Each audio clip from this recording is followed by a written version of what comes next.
Captain's log, stardate 5442.8. First Officer Spock and I have been directed to act as Federation representatives to discuss conflicting claims to the metal-rich, uninhabited world of star WWB-7. We are proceeding on course to the neutral world of Pomflens to meet with Ambassador Koft of the Klingon Empire and Envoy Vendies of the Romulan Sphere. Enjoy yourself, Captain. I understand Pomflens is a very appealing world. But be sure and let the Klingons and Romulans know where we stand. I'm afraid we won't have much time for the former, Mr. Scott. This is strictly a business trip. Besides, the Romulans agreed to this meeting provided all participants remain within the confines of the Pomflensian off-planet mission. Which means no sightseeing and no waste of time. I might have known you'd look at it like that, Mr. Spock. Mr. Scott, I did not know you exhibited tendencies towards telepathy. Haggis. Mr. Kyle. Yes, Chief. Prepare for beam down. Are you ready, Captain, Mr. Spock? Ready. Ready, Chief. Energize, Mr. Kyle.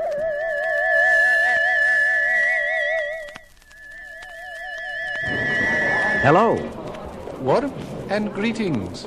I'm Captain Kirk of the USS Enterprise. And this is Mr. Spock, my first officer. How farest thou, Captain? Call me Amelod of the Bureau. I represent the government of Pomflens. Ambassador Koft and Envoy Vendies await you in the conference bubble. I have been directed to escort you there. You are several minutes late. The Klingon Imperial Representative Koft has displayed much temper. Sounds like Koft, all right. The other Federation representative is already here, too. Other representative? Amelod. We know nothing of another Federation representative to this convocation. Dearest me, his credentials appeared quite in order. What's his name? Spratt, I believe. Jack Spratt. Odd name. All Terra names are odd. What is oddest is that we were not told that Starfleet was sending a third observer to the conference. Peculiar indeed, Mr. Spock. We're here. Gentle sirs? And I tell you, Vendies, this is merely another of the slimy, unmentionable subterfuges that the Federation employs to... Captain Kirk, Mr. Spock. So delightful to see you again. The feelings are mutual, Koft. Yes. Well, allow me to introduce First Officer Cattell of the Imperial Battle Cruiser Avenger. Officer Cattell. Morning, Vendies. I almost didn't recognize you. I am not offended, Captain Kirk.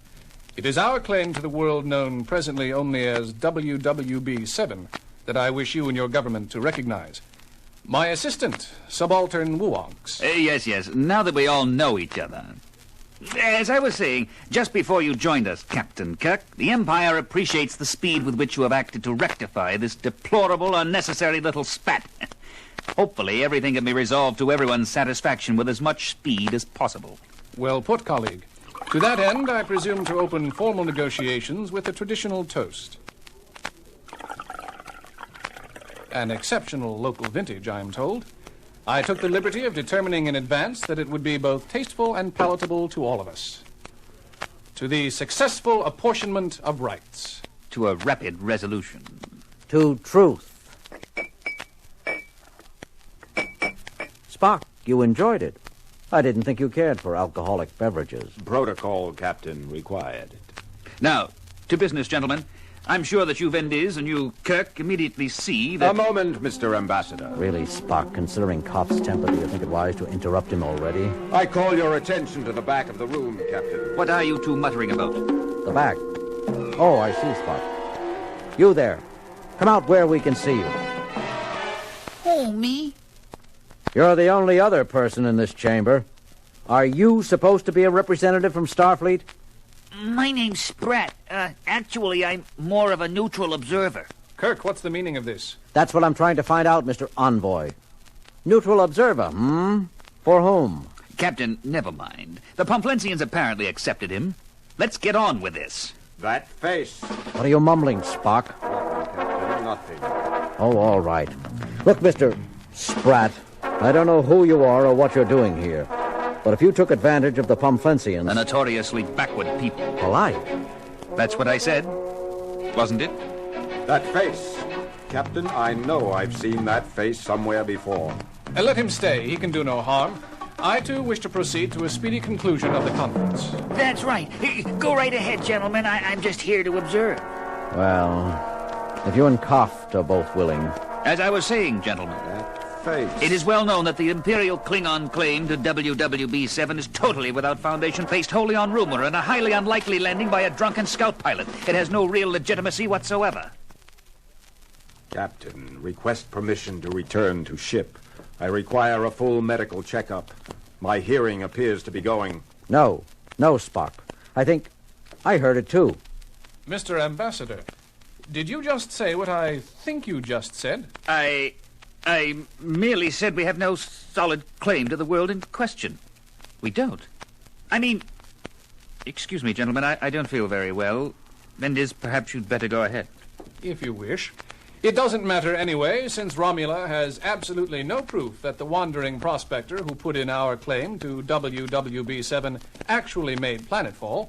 In fact, he probably made the whole story up on orders from... Great Mother of the Egg, what am I saying? There's something very peculiar happening here, Captain. It may be to our advantage, however. This might be a good time to state the Federation's position. Since there seems to be some confusion on the part of both the Empire and the Romulan hegemony, let me say that the Federation's claim is valid under subsection 6 of the Treaty of Malb. Of course, everyone knows that the treaty is of dubious legitimacy and... Most peculiar. Ambassador Koft, Envoy Vendiz, if you two bloodsuckers are agreed, You're overwrought, Kirk. However, under the circumstances, I don't excuse you. I mean... Why don't you both return to your ships for a little rest and shoot yourselves? Exalted one, permit me to say that's not a very diplomatic statement to make, especially for an idiot like yourself. What did you say, Subaltern?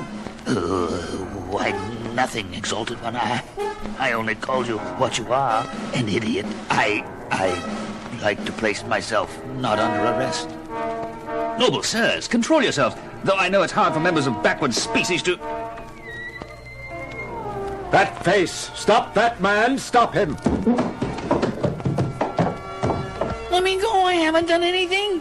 Mr. Spock, have you gone mad? Mad indeed, Captain. Have we all? I don't know what you two are up to, but statements have been made in this room which could be regarded as an act of war. That's because you're so full of hot air that... Captain, before further damage is done to the conference, I suggest everyone keep quiet. Everyone except this person. I didn't recognize him until he tried to slip out. Why don't you relax, Mr. Quince, and tell us how you've managed to sabotage this gathering? Sabotage? I have no idea what you're talking about, Mr. Spock. Be assured I will report this to... What did you call me? My name is Spratt. Quince. Coriolanus Quince. I've heard that name before. Somewhere. What does this mean, Captain Kirk? Who is this person? Coriolanus Quince. Mr. Spock, the same Coriolanus Quince who promised to double the grain output of Demosthenes IV and ended up turning the entire crop into gas-producing weeds that made everyone who got near them giggle uncontrollably? The same Coriolanus Quince who planned to quadruple the water supply of the desert world of Quatar and ended up changing the entire existing supply into Jell-O? The same Coriolanus Quince who... The same, Captain, the same.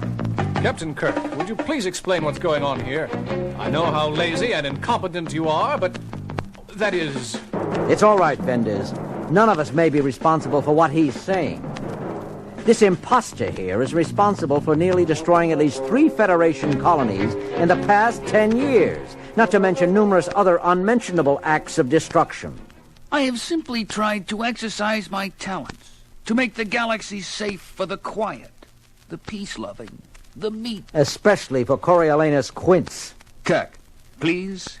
Mr. Quince is a well-known, notoriously known, one might say, inventor of undeniable genius.